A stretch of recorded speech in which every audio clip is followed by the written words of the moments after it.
Ok, bonsoir mes frères et sœurs de la Côte d'Ivoire. Bonsoir toute la Côte d'Ivoire. Bonsoir partout où vous êtes. Bonsoir l'Afrique. Bonsoir tous ceux qui me suivent. Et je leur dis merci. Merci vraiment du fond du cœur. Et que Dieu les bénisse tous.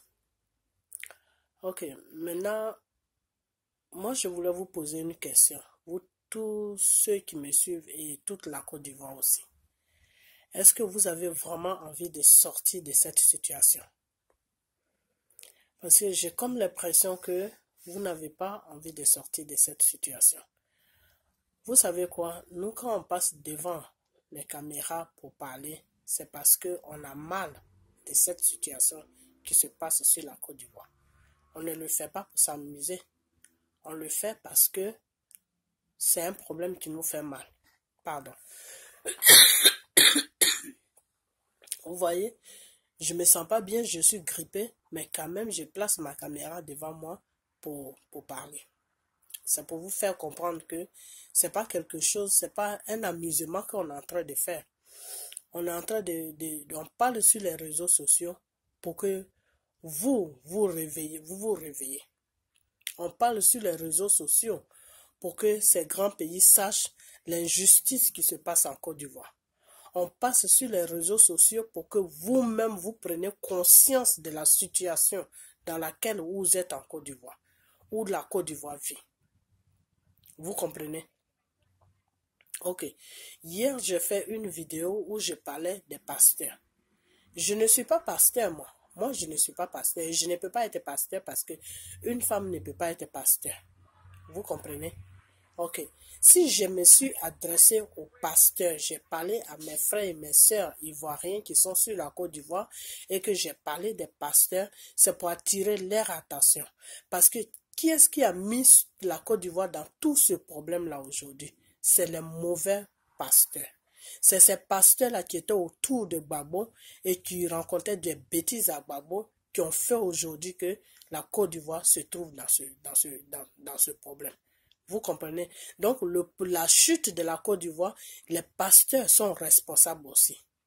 Vous comprenez? Et ces mêmes pasteurs-là sont toujours sur la Côte d'Ivoire. Vous comprenez?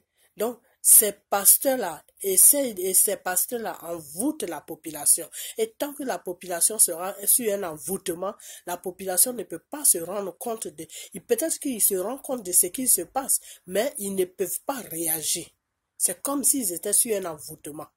Vous comprenez? Donc, il faut qu'on essaie de toucher aussi ce point-là pour leur faire comprendre que, attention, parce que ces pasteurs-là avec qui vous êtes en contact, ces pasteurs-là que vous allez dans les églises chaque dimanche pour aller prier, peuvent aussi vous envoûter parce que voilà le problème qui se passe avec les pasteurs en Côte d'Ivoire. Et c'est dans ce sens-là que moi, je suis parti sur le problème de Dieu. Vous comprenez? Et de toute façon, je vais vous dire une chose. Moi, je ne suis pas une personne qui est dans le mensonge. Moi, ça, le mensonge, c'est pas quelque chose que j'aime. Vous comprenez? Tous ceux qui me suivent là, si il y a des gens qui veulent attendre les mensonges, en tout cas, c'est mieux que ces gens-là quittent sur ma page. Parce que moi, je ne suis pas une personne de mensonges. Moi, je dis des choses telles que je les vois. Vous comprenez? Je suis une personne, quand c'est du rouge qui est devant moi, je dis c'est du rouge. Quand c'est du noir qui est devant moi, je dis c'est du noir. Je ne prends pas le noir pour appeler ça le rouge ou je ne prends pas le rouge pour appeler ça le noir. Non, moi, je ne vis pas comme ça. Vous comprenez? Le problème de la Côte d'Ivoire, le problème de notre Côte d'Ivoire en ce moment, les pasteurs ont une part de responsabilité là-dedans. Et le problème de la Côte d'Ivoire, c'est un problème qui est spirituel. Vous comprenez? Peut-être qu'il y a certaines personnes qui ne prient pas parmi vous, mais ceux-là même qui prient là, le problème de la Côte d'Ivoire, c'est un problème qui est spirituel. Ok, je vais un peu sur le gouvernement qui est en place en ce moment. Vous croyez que le gouvernement qui est en place en ce moment-là, c'est vous voyez M. Ouattara qui est en train de gouverner la Côte d'Ivoire. Ce n'est pas M. Ouattara qui gouverne la Côte d'Ivoire. Vous comprenez? Parce que vous, le peuple ivoirien, surtout vous les Africains, ce qui fait qu'on est dans ce problème, toute l'Afrique est dans ce problème, c'est que vous aimez qu'on vous raconte des histoires. Et c'est pour ça que les Blancs là arrivent à vous manipuler facilement. Parce que vous n'aimez pas, vous voulez toujours qu'on vous raconte des histoires. Vous comprenez? Et comme les Blancs là, ils ont compris ce côté-là, c'est ce côté-là qu'ils prennent pour vous, pour jouer avec votre matal. Vous comprenez? Le problème comment on appelle, qui se passe sur la Côte d'Ivoire. Vous voyez M. Ouattara qui gouverne la Côte d'Ivoire. Oui, tout le monde voit M. Ouattara. Mais écoutez-moi très bien. Écoutez-moi très bien. Ce n'est pas une histoire de pasteur. Ou ce n'est pas une histoire que tu parles avec Dieu. Dieu, il existe. Le Saint-Esprit existe. Dieu est réel. Ce n'est pas quelque chose que je suis en train d'inventer. Dieu, il est réel. Vous comprenez? Voilà. Et vous voyez là, M. Ouattara. Ne regardez pas M. Ouattara. Vous comprenez? Ne regardez pas M. Ouattara. Regardez ce qui est derrière M. Ouattara. C'est ça qui importe. C'est ça qui est le vrai problème de la Côte d'Ivoire. Ce qui est derrière M. Ouattara, là, c'est ça qui est le vrai problème de la Côte d'Ivoire. Et vous voyez la France. Non, ce n'est pas la France qui est le problème. Ça, c'est une exposition. Vous comprenez? La Côte d'Ivoire qui est là. Comment on appelle ça? Les francs-maçons là. Ils veulent prendre la Côte d'Ivoire pour faire une base de franc-maçonnerie. Si vous ne savez pas ça. Ils veulent prendre la Côte d'Ivoire pour poser une base de franc-maçonnerie en Côte d'Ivoire. C'est le problème là qui se pose en ce moment sur la Côte d'Ivoire. Et c'est pour ça qu'ils ont posé M. Ouattara là. Vous comprenez? Alors, quand le vrai problème est là, on est en train de vous expliquer le vrai problème. Vous amenez les gens sur un sujet qui n'a même pas de sens. Vous grandissez un peu. Parce que quand tu vois un problème et que tu n'essayes pas d'aller comment on appelle le fond, tu n'essayes pas de comprendre le fond du problème, comment tu peux résoudre ce problème-là? Comment tu peux le résoudre? Hein? Par exemple, tu as une plaie. Et tu vois que la plaie est en train de se désinfecter. Mais au lieu de prendre la plaie et la soigner sérieusement, et puis mettre des médicaments dessus pour qu'elle guérisse, tu es là, tu regardes la plaie, tu ne la soignes pas, mais à chaque fois, tu mets des bandeaux dessus. À chaque fois, c'est toi qui mets des bandeaux dessus. Mais cette plaie-là va se désinfecter, ça va devenir autre chose. Ça va, si c'est sur un pied ou si c'est sur le bras, ça va prendre tout ton bras. Il faut bien soigner, pour soigner la plaie, il faut l'appuyer, il faut enlever toute la douleur qui est dans la plaie et après ça maintenant, tu mets les médicaments et puis tu mets le bandage. Alors vous, le peuple ivoirien, vous voulez seulement qu'on vous rencontre le dessus du problème. Non, c'est M. Ouattara qui est le problème. Non, c'est M. Ouattara qui est le problème. Mais le vrai problème de la Côte d'Ivoire, ce n'est pas M. Ouattara. M. Ouattara gouverne, mais ce n'est pas M. Ouattara qui est le vrai problème. La Côte d'Ivoire qui est là est dirigée en ce moment par le Satan. Si vous ne savez pas, moi je vais vous dire. La Côte d'Ivoire est dans un système satanique en ce moment. Et les pasteurs là font partie de ça. Ils font partie de cela. C'est pour ça qu'il y a toutes sortes de pasteurs sur la Côte d'Ivoire en ce moment. C'est pour ça aussi qu'il y a toutes sortes de pasteurs sur l'Afrique aussi. Vous comprenez? Donc le problème de la Côte d'Ivoire, ce n'est pas un problème qui est simple. Mais ce problème-là, c'est Dieu seul qui peut arrêter ce problème-là. Alors si vous ne mettez pas vos regards sur Dieu, là, on va rester longtemps dans cette situation. Il faut que je sois sincère avec toi. Excusez-moi, avec vous. On va rester longtemps dans cette situation. Parce que M. Ouattara qui est en train de gouverner la Côte d'Ivoire, là, il n'est pas prêt à partir. Il faut que je sois sincère avec vous. M. Ouattara n'est pas prêt à quitter le pouvoir. Vous comprenez? M. Ouattara n'est pas prêt à quitter le pouvoir parce qu'il est venu gouverner la Côte d'Ivoire sur un but. Et le but, c'est quoi? Le but, c'est d'installer comment on appelle ça? Une base de franc-maçonnerie en Côte d'Ivoire. Donc, c'est pas juste un gouvernant qu'il est venu, c'est pas qu'il est venu juste gouverner le pays, et puis il fait ses 2 mandats, et puis voilà, il va à la retraite. Non, c'est pas une histoire comme ça. On est dans un sérieux problème. Et il faut que vous essayiez de vous réveiller. Vous comprenez? C'est pour ça que la France a la main sur la Côte d'Ivoire. C'est pour cette histoire-là que la France a. C'est pas pour la richesse de la Côte d'Ivoire que la France est derrière la Côte d'Ivoire comme ça. Parce qu'ils ont analysé jusqu'à ils ont compris que c'est en Côte d'Ivoire qu'ils peuvent vous poser les bases de la franc-maçonnerie. Donc, s'ils n'ont pas pu poser ça en Côte d'Ivoire, ils ne peuvent pas aller poser ça dans aucun pays. Vous comprenez? Donc, en ce moment-là, tout le gouvernement que M. Ouattara fait là, il fait ça exprès. Il fait ça exprès pour que le peuple ivoirien soit découragé de la Côte d'Ivoire, pour que le peuple ivoirien craque et laisse la Côte d'Ivoire et sortir de la Côte d'Ivoire. Il veut que le maximum des Ivoiriens sortent de la Côte d'Ivoire. Alors, je ne sais pas si vous vous rendez compte de la situation dans laquelle où on est en ce moment. Alors, dès qu'on parle de Dieu ou de ceci, oh, tu es pasteur, oh, tu es ceci, oh, tu es cela. Si ce n'est pas Dieu seulement qui peut sauver ce pays-là, qui peut le sauver? Dites-moi, qui peut le sauver? C'est la partie de Gbagbo là qui peut sauver ça?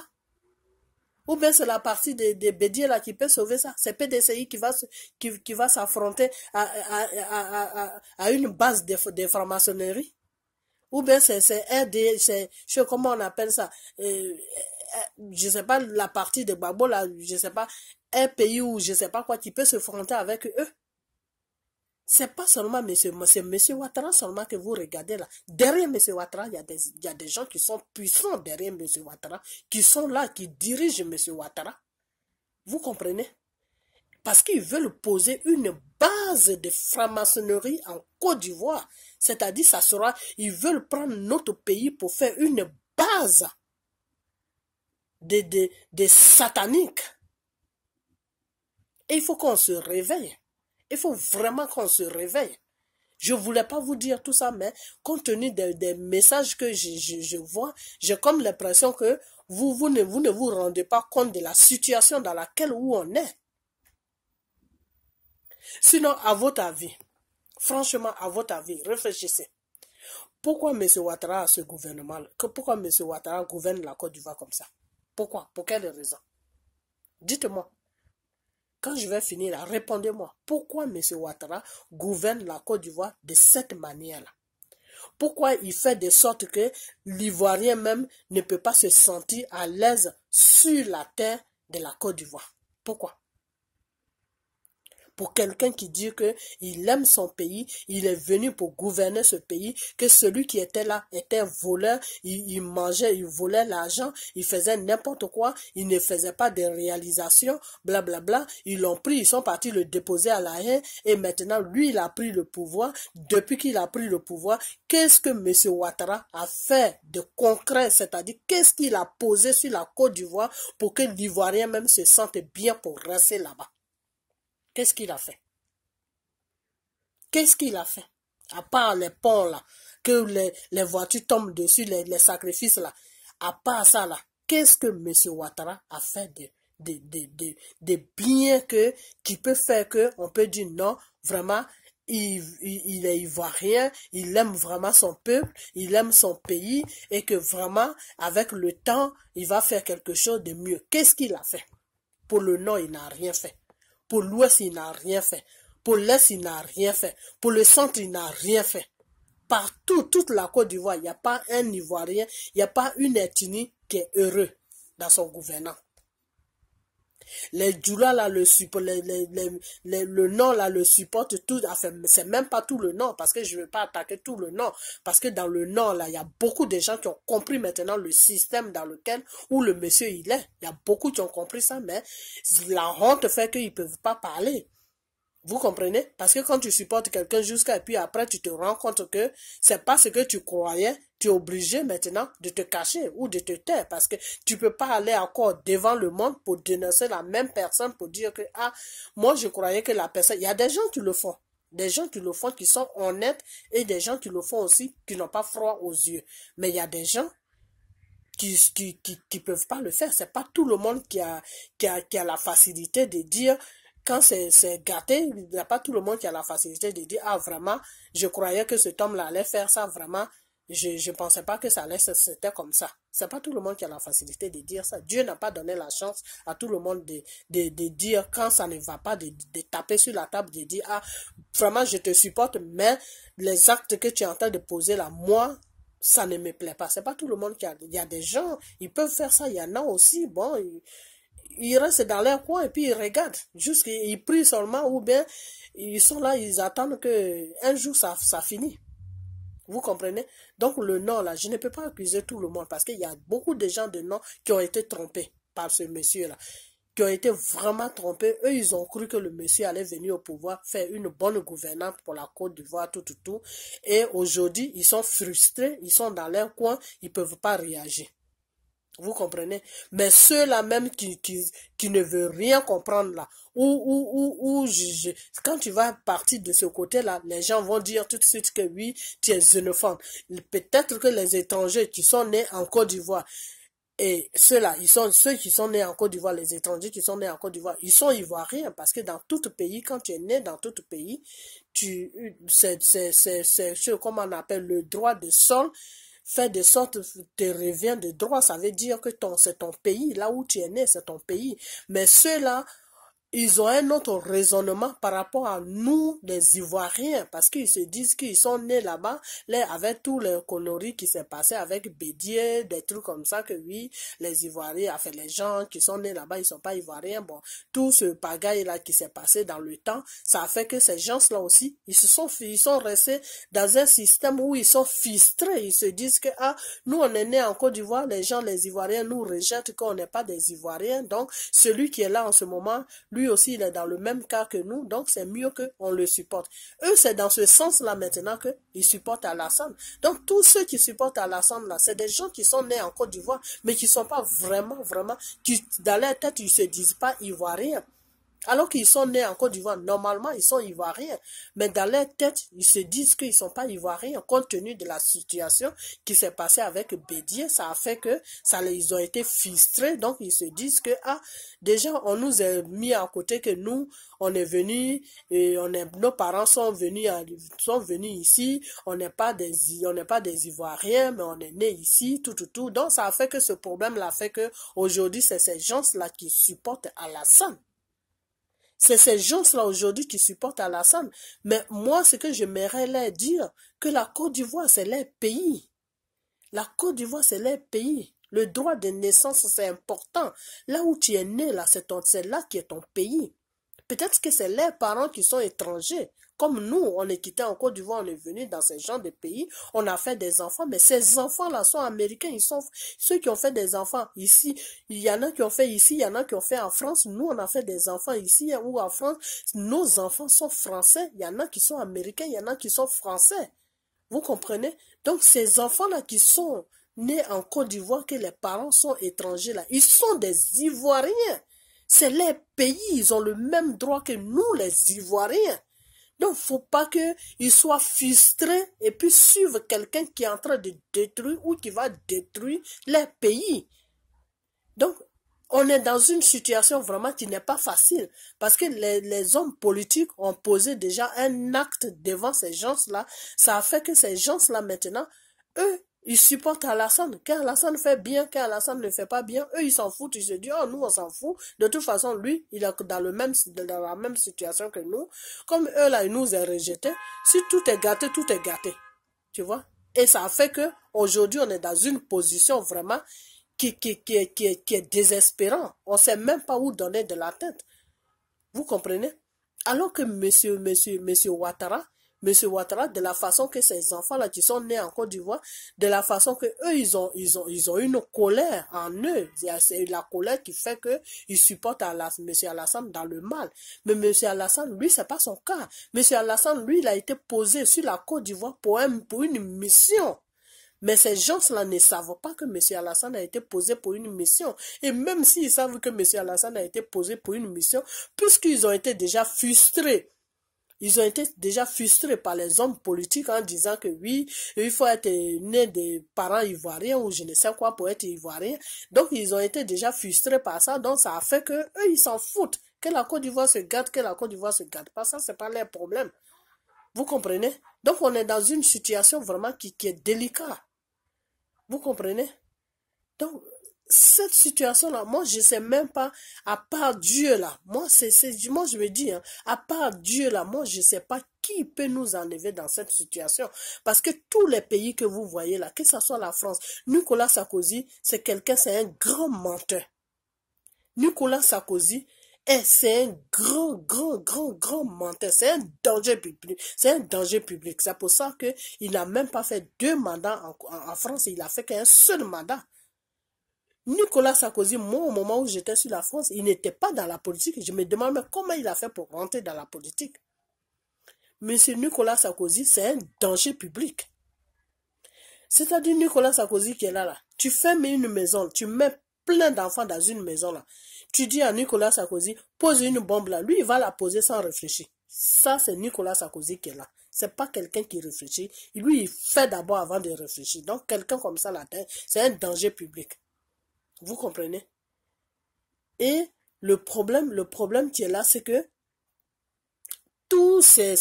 Nicolas Sarkozy a monté un dossier pour déposer ça devant la communauté internationale. Que oui, Gbagbo fait ceci, Gbagbo c'est un dictateur, Gbagbo tue sa population, Gbagbo fait ceci, Gbagbo fait cela. Et les gens, eux, ils n'ont pas cherché à comprendre. Ils sont rentrés dans la bataille de la Côte d'Ivoire. Et c'est après qu'ils se sont rendus compte que tout ce que Nicolas Sarkozy les a rencontrés, c'était des mensonges. Mais vous, les Blancs, eux, c'est comme ça, ils se sont rendus compte, qu'est-ce qu'ils ont fait? Ils sont quittés tranquilles, doucement derrière Nicolas Sarkozy. Ils ont laissé la Côte d'Ivoire comme ça. Vous comprenez? Ils ont laissé la Côte d'Ivoire comme ça. Parce que ce n'est pas les mêmes Blancs là encore qui vont partir dire que, ah, vraiment, on s'était trompé. Ce que Nicolas Sarkozy nous a dit, c'est pas ce que on croyait et on s'est trompé, on a fait une gaffe, tout. Le Blanc, lui, il fait pas ça. Le Blanc, lui, quand il fait une erreur là, quand il sait qu'il a fait une erreur là, il se retire carrément. Il présente pas il cherche même pas à savoir qu'est-ce qui va se passer après. Lui, il se retire carrément. Vous comprenez? Monsieur Obama ici, là, il a été trompé par Nicolas Sarkozy. Monsieur Obama a été trompé par Nicolas Sarkozy. Et quand l'affaire a commencé à aller loin, le peuple américain s'est levé, dit à Obama que oui, ils l'ont élu pour l'Amérique, ils l'ont pas élu pour aller détruire l'Afrique. Et c'est comme ça que M. Obama est quitté derrière Nicolas Sarkozy. Mais quand il est quitté le moment où il est quitté derrière Nicolas Sarkozy, c'était déjà trop tard. Nicolas Sarkozy avait déjà fait le bordel en Côte d'Ivoire. Il avait déjà fini sa mission qu'il voulait faire. Vous comprenez? Donc, c'est cette histoire de la Côte d'Ivoire là. C'est pour ça même que comment il s'appelle? Monsieur Obama disait que oui, c'est vous le peuple africain qui devez prendre votre destin en main. Monsieur Obama a dit ça. Il a dit ça que oui, vous le peuple africain, prenez votre destin en main. Il faut que vous sachiez ce que vous voulez. Il faut que vous luttez pour votre liberté. Il a dit ça. Vous comprenez? Donc, M. Obama, il a été trompé par Nicolas Sarkozy. Et Nicolas Sarkozy, c'est quelqu'un qui ment beaucoup. C'est quelqu'un qui, Nicolas Sarkozy, c'est quelqu'un qui ment beaucoup. C'est quelqu'un même qui est dans le mensonge même. Nicolas Sarkozy peut te faire monter une histoire tout de suite. Toi-même, tu vas croire que cette histoire-là est vraie. Tu rentres dedans. Et après, quand tu te rends compte là, il a trompé beaucoup d'hommes politiques comme ça. Le monsieur qui était à la tête des choses, comment on appelle ça? Comment on appelle ça, la compagnie ou je ne sais quoi là, qui l'a accusé que oui, il y a une femme, la femme africaine qui a couché avec, je me rappelle plus de ce nom, ce type là aussi, qu'il a couché avec la femme. Ça, c'est un montage qu'ils ont fait. Parce que Nicolas Sarkozy a vu que si ce monsieur-là se présentait aux élections avec lui, ce monsieur-là allait gagner les élections. Parce que ce monsieur-là, il est aimé par la population française. Donc, il fallait qu'il salisse le monsieur. Il fallait qu'il paye cette Africaine-là, cette Guinéenne-là, pour aller retrouver le monsieur dans son hôtel et faire n'importe quoi avec le monsieur. Et puis, pour que le monsieur sort de la scène politique. Donc, monsieur Nicolas Sarkozy, toute la France sait que c'est quelqu'un qui n'est pas sérieux. Ça, tout le monde sait ça. Tout le monde sait. Gbagbo, celui qui ne sait pas. Sinon, tout le monde sait ça. Parce que si Gbagbo le savait là, il allait prendre ses dispositions. Donc, Nicolas Sarkozy n'allait même pas le blaguer jusqu'à ce qu'il signe un papier qui donne droit, même M. Alassane, de se présenter aux élections. En disant que non, on te garantit tes élections, tu vas être élu dans tes élections, mais seulement signe ce papier-là pour que ce monsieur-là se calme, parce que tant que tu ne signes pas ce papier pour aller aux élections avec lui, il ne laissera jamais la Côte d'Ivoire en paix. Et c'est un piège qu'ils ont tendu à M. Gbagbo. M. Gbagbo aussi, comme il voulait vraiment que la Côte d'Ivoire soit tranquille, parce que la Côte d'Ivoire était ménagée, lui, ça le dérangeait. Et il a fait confiance à Nicolas Sarkozy. Et puis, bon, il a fait ce qu'il devait faire. Et puis, aujourd'hui, il s'est retrouvé à la haie. Et puis, Nicolas Sarkozy et son groupe de francs-maçons, là, ils ont déposé M. Alassane, là. Donc, c'est une histoire d'une base qu'ils veulent installer en Côte d'Ivoire. C'est une histoire de base de francs-maçons qu'ils veulent installer en Côte d'Ivoire.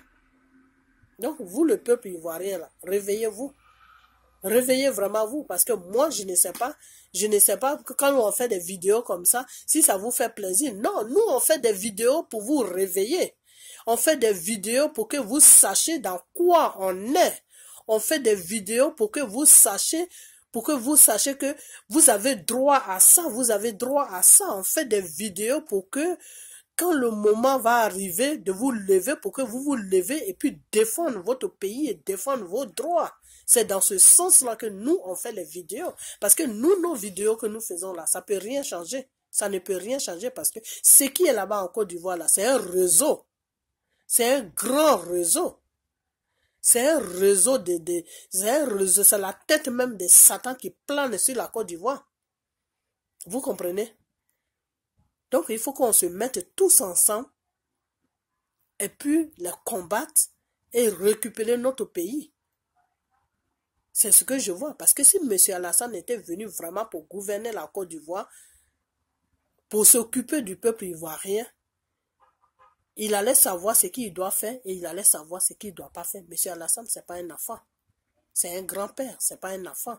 Et ce n'est pas quelqu'un aussi qui est quitté directement dans la forêt qui est venu gouverner la Côte d'Ivoire. M. Alassane a fait le tour, il a tourné dans le monde. Il sait ce que c'est un gouvernant d'un pays, il sait ça. Il connaît les droits qu'un président doit violer et qu'un président ne doit pas violer. Il sait ce qu'un président doit faire sur un pays et il sait ce qu'un président ne doit pas faire sur un pays. Donc, si il fait une gouvernante que même un villageois, même qu'on allait ramasser au fond même de sa forêt pour lui dire, viens gouverner un pays, et ce villageois-là même peut même pas faire la moitié de ce qu'il est en train de faire là. Comprenez, ça veut dire quoi? Ça veut dire tout simplement qu'il est en train de gouverner la Côte d'Ivoire de cette manière-là pour que vous, le peuple ivoirien qui êtes sur la Côte d'Ivoire, là, pour que vous en ayez marre de sa gouvernance, pour que vous, la Côte d'Ivoire, vous ayez un dégoût total sur la Côte d'Ivoire et quittez la Côte d'Ivoire. C'est tout. Lui, il veut vraiment que les Ivoiriens sortent de la Côte d'Ivoire. Il veut vraiment que les Ivoiriens abandonnent la Côte d'Ivoire et que les étrangers prennent la place des Ivoiriens. C'est ça qui est dans leur programme. C'est ce que je suis en train de vous dire. C'est ça qui est dans leur programme. Parce que si c'est l'étranger qui vient, l'étranger, lui, il s'en fout de quoi qu'ils vont installer sur le pays. Lui, il s'en fout. Lui, du moment que il fait son petit travail, il envoie un peu d'argent à sa famille, il est là, lui, il s'en fout. C'est pas son pays. Il s'en fout. Quand il est fatigué de rester dans le pays, il prend son avion, il prend sa voiture, il rentre chez lui. Vous comprenez? Donc, il veut faire de sorte que le maximum des Ivoiriens sortent de la Côte d'Ivoire et les étrangers remplissent la Côte d'Ivoire pour que leur statut leur base des choses, comment on appelle ça, des francs-maçons là qui veulent installer sur la Côte d'Ivoire, c'est que pour que ça prenne lieu, pour qu'ils arrivent à installer ça sur la Côte d'Ivoire. Parce qu'ils savent très bien que si les Ivoiriens sont à l'aise, s'il met les Ivoiriens à l'aise, s'il crée des emplois, si la nourriture est versée sur le marché, si les Ivoiriens sont heureux sur leur terre, si chacun va à ses occupations le matin, et si tous les Ivoiriens ont de l'argent dans leur compte, ils vivent normalement comme un être humain doit vivre là, qui va sortir de la Côte d'Ivoire? qui va sortir? Personne ne va sortir. Vous allez tous rester là-bas. Et l'Ivoirien est quelqu'un qui parle beaucoup. Donc, ils n'auront jamais la possibilité d'installer ce qu'ils veulent installer sur la Côte d'Ivoire. Parce que les Ivoiriens qui vont savoir ça vont commencer à crier. Et quand ils vont commencer à crier ça, le peuple va attendre ça et ça va faire ça. Le peuple peut sortir, ça peut faire un dégât parce que ça, c'est des trucs. Quand ils veulent faire ça, ils veulent pas que les gens soient au courant. Ils font ça en secret. Ils viennent, ils installent leurs conneries là. Et puis, quand ils ont des réunions, ils veulent faire des sacrifices, ils veulent faire des trucs, ils viennent tous dans le pays là, ils font ce qu'ils ont à faire, et puis chacun va de son côté. Ils peuvent venir chaque 6 mois, ils peuvent venir chaque 1 an, ils peuvent venir chaque 2 ans, mais la base se trouve dans le pays. Donc, ils viennent de différents coins, et puis ils viennent dans ce pays-là pour faire ce qu'ils ont à faire, et puis après, ils s'en vont. Donc, ce qui veut dire que quand ça arrive à ce point-là, c'est dangereux. Pourquoi c'est dangereux? Parce que le pays, sur le pays, il y aura toujours des crimes, d'abord, et de deux, le pays sera jamais en paix parce que c'est un pays sur lequel où on fait beaucoup de mystiques, et quand on fait beaucoup de mystiques sur un pays, le pays n'est pas en paix. Le pays n'est pas en paix. Vous comprenez? Le pays n'est pas en paix. Pour que un pays soit en paix, là, il faut qu'il y ait la main de Dieu sur le pays. Il faut qu'il y ait la bénédiction de Dieu sur le pays. Mais si c'est le Satan qui règne sur le pays, il y a toujours toutes sortes de choses que tu n'as jamais vues dans ta vie, là. C'est ça que tu vas voir sur le pays. Tu vas voir des crimes, des femmes qui se font violer, du n'importe quoi. Tu peux voir un matin comme ça, toute une famille qui est découpée. C'est du n'importe quoi qui va se passer sur le pays. C'est pour ça que il faut qu'on arrive à se réveiller pour ne même pas que tout ce que je suis en train de dire dans cette vidéo-là, pour ne même pas que ça ait lieu. Et pour cela, on doit mettre nos regards sur Dieu. Et pour cela, on doit tous se tenir la main pour défendre notre pays, pour défendre nos droits. C'est de ça que moi, je suis en train de vous parler. Alors, si vous êtes là pour que on vous dise des choses qui vont vous faire plaisir, si vous êtes là pour qu'on vous amène dans le mensonge, je crois que vraiment, vous vous êtes trompé de personne. Parce que moi, je ne suis pas là pour amener quelqu'un dans un mensonge. Non, moi-même, je ne veux pas qu'on m'amène dans le mensonge. Donc, je ne suis pas là pour amener quelqu'un dans le mensonge. Je ne veux pas prendre péché de quelqu'un. Et je ne veux pas aussi amener quelqu'un dans un péché. Vous comprenez? Je suis en train de vous dire la vraie réalité. Le vrai problème de la Côte d'Ivoire, là, c'est ça que je suis en train de vous dire. Si vous voulez, vous croyez. Si vous ne voulez pas aussi, ne croyez pas. Mais si Dieu nous lâche là, ce que je vous ai dit là, vous-même, vous allez voir ça de votre propres yeux. Vous allez voir ça de votre propres yeux. Et on n'aura que nos yeux pour pleurer. On n'aura que nos yeux pour pleurer. Alors, restez là à vous moquer des gens quand on parle de Dieu. Restez là à dire des trucs qui n'ont même pas de sens quand on parle de Dieu. Parce que c'est Dieu seul, c'est lui seul qui peut libérer ce pays-là. Le pays qui s'appelle Côte d'Ivoire, là, c'est Dieu seul qui peut le libérer. Et Dieu ne peut pas descendre pour libérer la Côte d'Ivoire. Dieu n'est jamais descendu quelque part pour faire du bien à quelqu'un. Dieu passe toujours par quelqu'un pour faire du bien à quelqu'un. C'est pour ça qu'on dit ça, grâce à quelqu'un que tu deviens quelqu'un. C'est grâce à quelqu'un que tu deviens quelqu'un. Tu comprends? Parce que Dieu même, il ne descend pas, mais il touche quelqu'un pour que la personne te rende service. Tu comprends? Donc, la situation de la Côte d'Ivoire, là, si nous-mêmes, on croit en notre Dieu, vous comprenez? Et qu'on fait ce qu'on doit faire, et qu'on se bat pour notre pays, et qu'on est dans la vérité, et qu'on est dans la réalité, le Dieu qu'on prie là, il va passer par quelqu'un pour libérer la Côte d'Ivoire. Vous comprenez? Et quand ce quelqu'un-là va commencer avec monsieur Alassane, le peuple va se mettre derrière ce quelqu'un-là.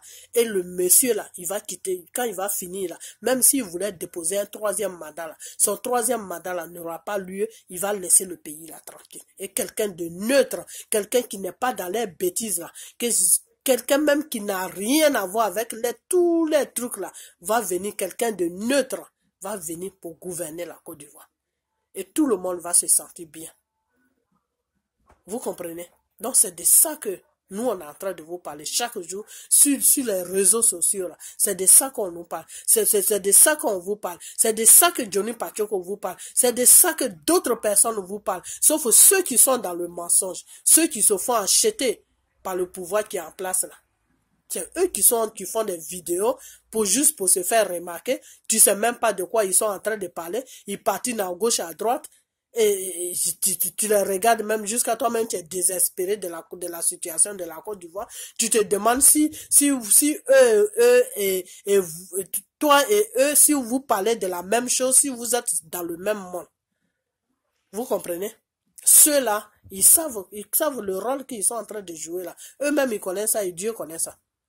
Vous comprenez? Mais quand tu as un pays là, et que tu es adulte là, que tu es posé dans ta tête là, tu sais ce qui se passe sur ton pays là. Quand tu passes devant une caméra là, tu dois dire la vérité. Au lieu de rester là à raconter des mensonges qui n'ont pas de sens. Comprenez? Voilà. Donc, j'ai vu une vidéo ce matin de quelqu'un, mais je ne veux pas dire son nom pour ne même pas que pour lui faire de la publicité parce que lui-même, ces vidéos qu'il fait là, je ne sais pas s'il fait des vidéos pour se faire voir ou s'il fait des vidéos pour défendre la cause de la Côte d'Ivoire ou s'il fait des vidéos pour qui, mais c'est lui seul qui sait ces vidéos qu'il fait là, c'est pour qui les fait. N'importe quel sujet il ramasse le matin, il vient, il s'assoit devant sa caméra, il commence à raconter des bêtises qui n'ont même pas de sens. Donc, faites ce qui est bien pour vous. Vous, le peuple ivoirien là. Faites ce qui est bien pour vous. Tous les pays dans ce monde-là se sont levés, ont défendu leurs droits. Vous comprenez? La France même qui est à la tête de la Côte d'Ivoire, qui est en train de faire n'importe quoi sur la Côte d'Ivoire. Quand les Allemands sont venus les envahir, là, ils se sont levés, ils ont défendu leur pays. Les États-Unis, ils sont rentrés là. Tous les pays européens là se sont mis ensemble, ils sont rentrés ici, ils ont arraché la terre là aux Indiens. Tous les pays ont traversé des périodes noires dans leur vie. Aujourd'hui, ils sont bien. On n'est pas les premiers sur la terre et on ne sera pas aussi les derniers sur la terre. Seulement la seule chose, il faut qu'on arrive à savoir qui on doit attaquer et où on va et qu'est-ce qui se passe sur notre pays et qu'est-ce qu'on défend et qu'est-ce qui se passe réellement. Parce que avant de lutter pour un problème, avant de défendre quelque chose, il faut savoir ce que tu défends. Si tu ne sais pas ce que tu défends là, tu pars dans une bataille vide. Tu ne sais même pas où tu vas. Il faut savoir ce qui se passe. Donc, il faut que vous sachiez ce qui se passe. Et ce qui se passe là, nous, on va vous dire ça chaque jour sur les réseaux sociaux. Donc, écoutez-nous. Écoutez vraiment nous. Ne nous amenez pas dans une direction, vous qui vous faites plaisir. On parle d'une nation. On ne parle pas d'un être humain. Vous comprenez? Ok. Donc, c'est tout ce que je vais à vous dire devant cette caméra. Et portez-vous bien. Que Dieu vous bénisse. Merci.